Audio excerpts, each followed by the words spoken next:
Bu yaxınlarda düşünməyə başladım ki, mənə qarşı ciddi şəkildə haqsızlıq edilir. Və əlbəttə ki, ilk iş ödəniş eləyib psixoloqumdan dəstək aldım. Məni həmişə çox yumşaq, pambıq kimi biri olaraq görmüsünüz, sanki hər şey qəbullanıram, davamlı, sanki heç bir problem olmur və s. və s.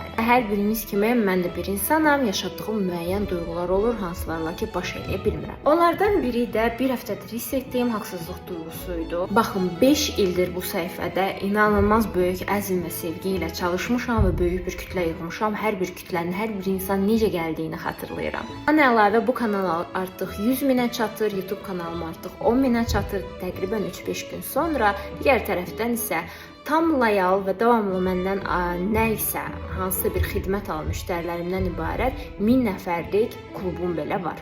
Və mən indiyə qədər heç zaman səhifəmdə reklam verməmişəm, reklam qarşılığında, pul qarşılığında heç kəsi reklam etməmişəm də, heç kəs haqqında danışmamışam. Buna rəğmən mən davamlı tamamilə ödənişsiz şəkildə xidmətini bəyəndiyim, özünü bəyəndiyim insanları öz müştərilərimlə də səhifəmdə də paylaşmağa davam eləmişəm. Bir müddət sonra nə gördüm bilirsiniz? Çünki mənim müştəri bazam sayəsində öz işlərini qaldırmağa başlayırdı. Mən paylaşıram deyə ona çoxlu müştərilər gedirdi.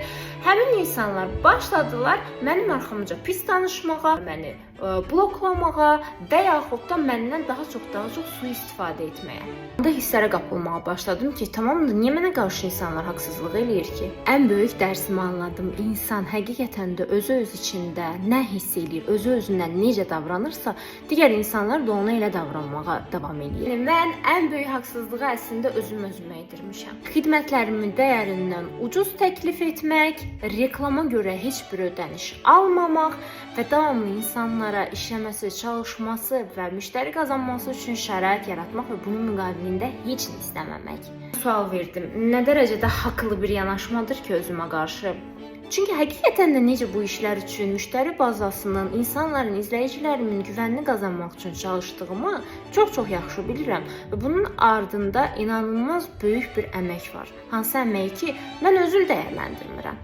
Və o anda qərar verdim ki, artıq xidmətlərimin də qiymətini qaldıracağam, təminlərin qiyməti qalxacaq, ödənişsiz məlumatların sayı aşağı düşəcək. Digər tərəfdən isə artıq kimisə haqqında paylaşım etsəm, mütləq şəkildə ödəniş alacağam bunun müqabilində. Və əgər sən də hiss edirsənsə ki, sanki dünya sənə qarşı haqsız davranır, amma bilmirsən ki, bəs hansı nöqtələrdə özünə haqsız davranırsan, bütün bunların kökü hardan gəlir? Bir demo proqram hazırlamışam. Demo proqramının içində 3 blok var və əlavə olaraq bir texnika var, haqsızlıq texnikası. Bu texnikanı sizinlə bərabər birlikdə eləyəcəyik. Aşağıda rəylərdə Santa sözünü yazırsınız və bu proqrama keçid eləyirsiniz.